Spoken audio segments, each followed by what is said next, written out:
Hello everyone, welcome to my channel Code with Eshaal. So let's start without wasting any time. Let's do a quick recap of what we have learned in the previous classes. So we have usually we have had three videos before this one, and we learned two that first of all, most important, what is Scratch. So Scratch is a block based programming language in which you could create games and real life stories. Then we learned how to open Scratch. All right, so you just have to go on the Google net or Bing, whatever you have, and write Scratch. You don't need any link or URL, and this kind of screen would appear as you can see on my laptop. There would be a link of Scratch, https scratch.mit.edu. You just have to uh, click on this, and the website, the Scratch, will open. Sign up, and there you go. You are ready with Scratch. Then we learned about that how can we customize and edit the backdrops according to our needs. All right, so and we also learned about the code of changing the backdrops automatically. Then on the third video, like the last video, latest video, we learned about uh, how to make costumes of sprites and paint sprites or backdrops when you cannot find your preferences on the in the Scratch library of sprites or backdrops. You both have you both learned. All right, and the interface of editing, painting, everything is same, so you don't need to worry about that if you learnt it once. So you can do it ever after. So this is what we have learned in the previous videos about editing and much more. We have learned. All right, so let's start. This is the Scratch interface. One second, I'll just. So today we are going to make a game called Touch Me Not, in which when you click a button, like press a button, so the background will change and the character that is on the screen will change its costume, and it will look like the character is dancing. All right. So okay. So now what do we want for that? Okay, let's see now. Yeah. First of all, we need some backdrops. I have already uploaded some, but I'm just gonna upload one more with you guys. Take this flowers one. All right, so now I have total seven backdrops. Wait a second, I'll show you. Beach Rio, Beach Malibu, Boardwalk, bench with something like garden, desert, farm, and flowers. You could also take different backdrops. Choice is yours. It doesn't matter. Okay, bench with you. So let's start. So first of all, you need to upload any, like, also four or five backdrops would also work, but it's better if you upload more. Oh, sorry, add more, because it's very easy to add, so you can. Then we have a button over here in the sprite library. You can see this green button one, it would be named. If you cannot find it on the screen, you could just write button one, and you will see this option. Okay, so you have to do this, and over there I change the color of it as we learned in the previous videos. We will change the we will change the color.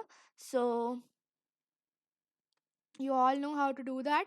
You just have to go over here, then go to the costumes, and over here you could we don't have to basically create a costume, but you would select this over here. If I want it of pink color, so I could do it of pink color. All right, but I don't want of pink, so I'm just gonna do that again.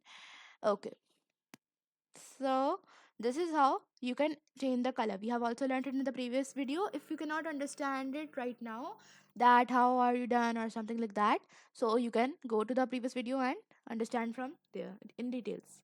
All right, so next character we have is Anina Dance. Okay, you also have this over here on the top, in the first row. If you cannot find it over here, you could write Anina Dance. If you write this much, so it will appear. Okay, it's very simple. Then backdrops, I have told you earlier. Now that the designing is complete, the front end is complete, there is the person which will be dancing, and here we have one button. All right, so now what's happening, we will understand the code, then we will do, no hurry. All right, so when this sprite clicked, next backdrop, wait 3 seconds. When this sprite clicked means that when I click this sprite, I don't have to click any button, I don't have to click anything. This is the code for the button. I have to click the button over here like this, and the next backdrop. This wait 3 seconds block is not compulsory. If you want to add it, so you can. If you don't want to add it, so that's totally fine, because the backdrops are automatic, not changing automatically, they're changing when you press the button. All right, so it's just about the button, it's not about the backdrops. Then like this you could change the backdrops, changing, and when this is the code, so it's simply, seriously, two blocks. First you have to go to the event section. Over here on the third block is when this sprite click. You just have to take this block.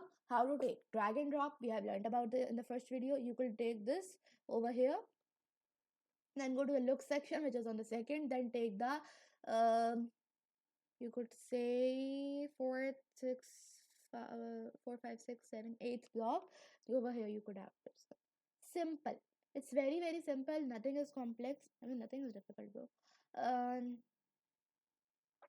Simply this is the code just you have to do for the button.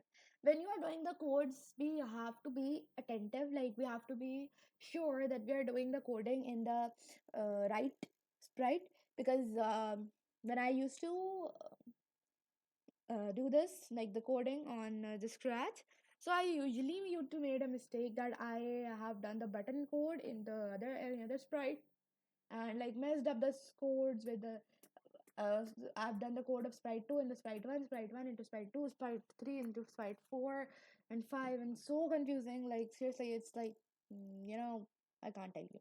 It was so very confusing and complex for me to understand, but practice makes a man perfect, and like gradually I began to like easy peasy.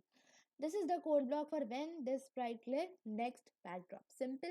This, there is nothing to understand in this code, that when this sprite is clicked, the backdrop will be next. We have used the next backdrop block in the I think second or third, no, second video. So you have learned about the purpose of the next backdrop block. So it's just like you are revising. Then comes the other sprite, which is Anina Dance, the character that we have that will be acting.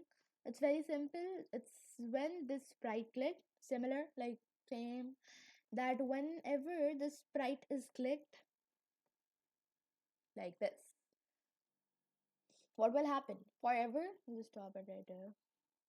Forever, which means that you don't have to press this, like click this sprite again and again. When you click it once, the code will start repeating. We understood the purpose of the loops in the previous video, so we don't need to be like messed up in that stuff. So it's very simple. You just have to add this forever loop, which means that you don't have to click the sprite again and again and again. If you want the Anina to dance, you just have to click it one, and then what will happen?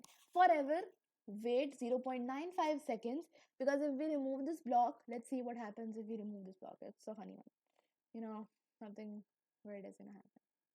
Wait a second. Is this looking like she's dancing? It's like the time lapse recording. It doesn't matter if you put the block after, like under or after or before, because it's just gonna repeat, right? Start from there or start from there, it's just 0.95 seconds, it doesn't matter. And at the end it has to repeat, so it doesn't matter which comes first or what happens. So this is how that the forever loop.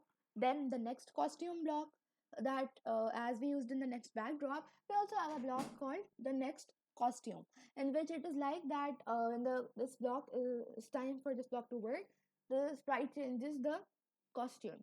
Like this Anina has 12 costumes. All right, So we don't have to write switch costume to 1, switch costume to 2, switch costume to 3, switch costume to 4. I told you about this way in the like the second video, and it's like that is a little longer way of doing that. It's not complex and like mandatory, but you could just like do. And then this comes wait 0.95 seconds. So in this block it's just like that, the character waits and then repeats. Simple, very easy, it's nothing difficult. So okay, thank you so much for watching, and don't forget to subscribe, like and share the video. See you in the next video. Till then, bye and stay motivated, continue your coding journey. It's very easy. Gradually we're gonna start difficult projects, so it's not like difficult, it's just like you have to do it. Coding is the most evolving field nowadays, and it's very important for our futures. So I think if we put in a little bit effort and time to learn about it, so it doesn't any like cause any problems, you can do it. All right, thank you so much. Stay motivated, continue your coding journey, have fun. Bye.